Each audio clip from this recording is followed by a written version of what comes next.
control the vertigo.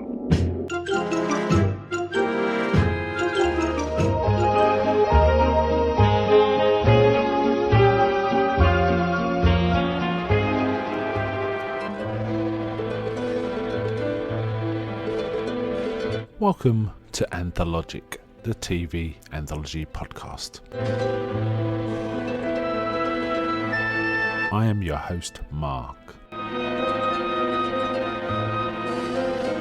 Anthologic is a podcast dedicated to exploring the good, the bad, and the odd of horror, science fiction, and the best of mystery suspense anthology shows and series on TV.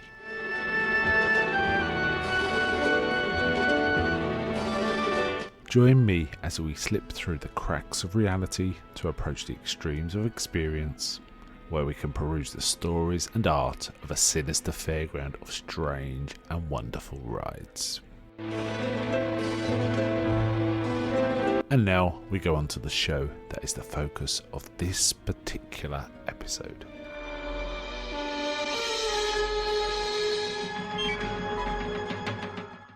Welcome to this episode of Anthologic with your host Mark.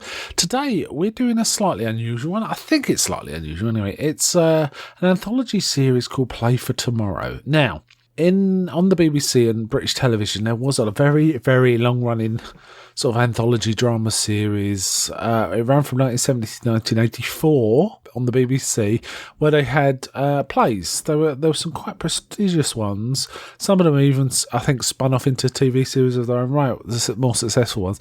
And apparently it ran for 300 different programs, so that's quite a long run.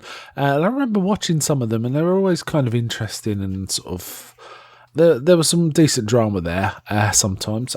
However, this series had a spin-off series called Play for Tomorrow. They dipped their toes in sort of futuristic, not quite sci-fi, but future dystopia, possibly is the way to describe it. It ran for during 1982, only 6 episodes, and that was it. It just ran. And basically each episode, I mean, they were made in 1982, but they dealt with events at the end of the 20th century, beginning of the 21st century, was the kind of thing that was like future gazing kind of stuff. There were 6 of them, as I say. The first one is the one I'm going to discuss tonight. It didn't have any more after that, so I presume it wasn't deemed particularly successful. They kind of run for somewhere between 50 minutes and an hour in this particular series. And the one we're going to talk about today is called Crimes. This first aired on the 13th of April 1982.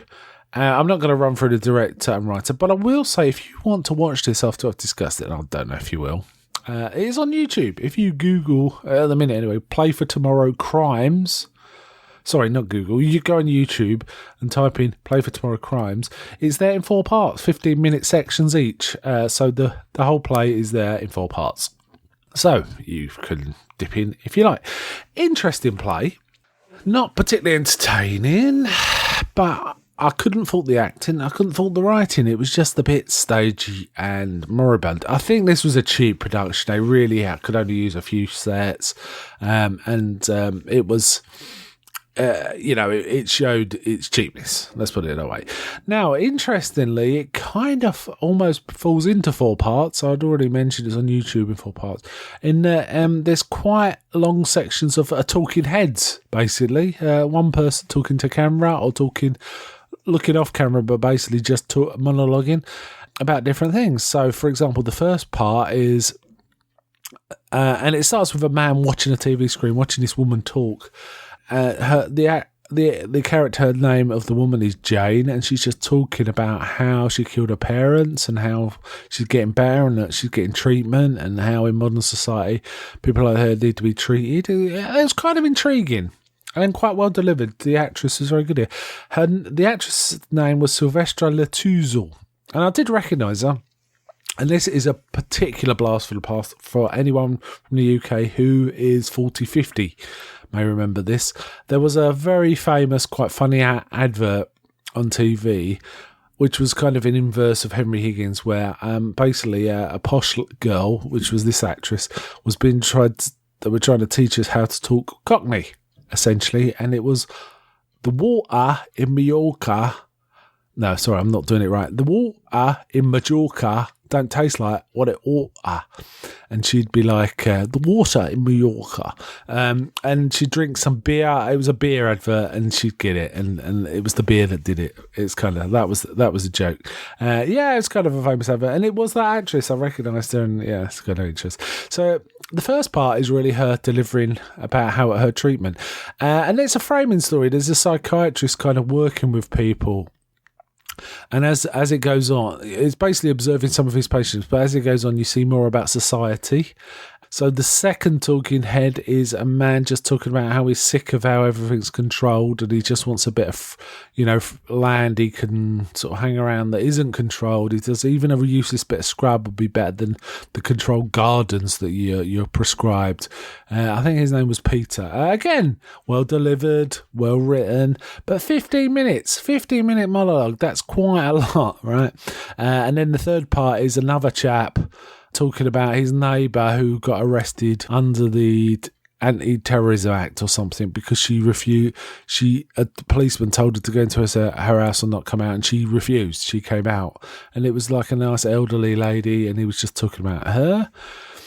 And then finally we get into the psychiatrist's house and his home life. Now the psychiatrist played by T.P. McKenna, who is a kind of famous face. He's an Irish actor, and he's got a very strong features. He's been in lots of British TV in the 70s and 80s, for example. I don't know, Minder, Callan, probably Doctor Who, things like that. T.P. McKenna, if you want to Google it and have a look. And his wife's played by Julia Foster, who is a reasonably famous actress back in the day. She was a film actress in some films. She, for example, was in Alfie with Michael Caine. She was in Half a Sixpence, a musical with Tommy Steele that was quite famous. She played the lead actress in that.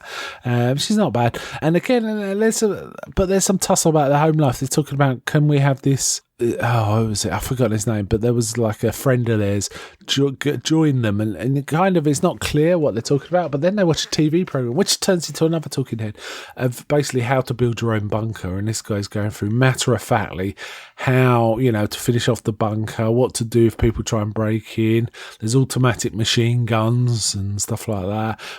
How to bury the dead and. What you got to do to stay alive. And basically it's presented like as if the nuclear war's going to happen at any point. Which was a big concern in the early 80s, right? But not so much a concern now. There's other concerns. But that was the big thing in this, and they were kind of tussling about whether they should have him along. And he actually drops in and he's saying, you got a lot of space. He's hinting heavily. And it's almost like, is there something going on between the wife and the husband? The wife and this man. It's kind of a little unclear. And then it ends. There's no resolution or anything like that. It just shows you an unfortunate society where it's apparently a lot of people aren't working, and crime is treated fairly harshly, and there's like it's kind of 1984 light is the feel of it, of this society. Yeah. Now this wasn't great. As I say, I didn't have any problems with the acting or the writing. It just was a bit dull and worthy and not particularly entertaining, though I did watch it all and didn't feel my time was wasted, having said that. So, yeah, Play for Tomorrow, Crimes. Yeah, this is more on the odd/bad end of the scale for me, frankly. But I was kind of glad I watched it. It felt very old-fashioned to watch something like this, but drama used to be quite slow and ponderous, and this reflects that. I think on IMDb this is rated the lowest of the 6 episodes. It could be this one is a particularly poor one. Not sure. Just having a quick check to check the other episodes. So yeah, this one's rated 5.4 on IMDb, where the other ones are 6, a high 5. Some of them aren't rated. The later ones are rated very highly, so it appears to be better at the tail end. Okay, so there we go. Play for Tomorrow, shown on BBC in 1982. 6 episodes only, and we just discussed the first one, Crimes. Okay, so goodbye from me. I may ask, is anybody out there?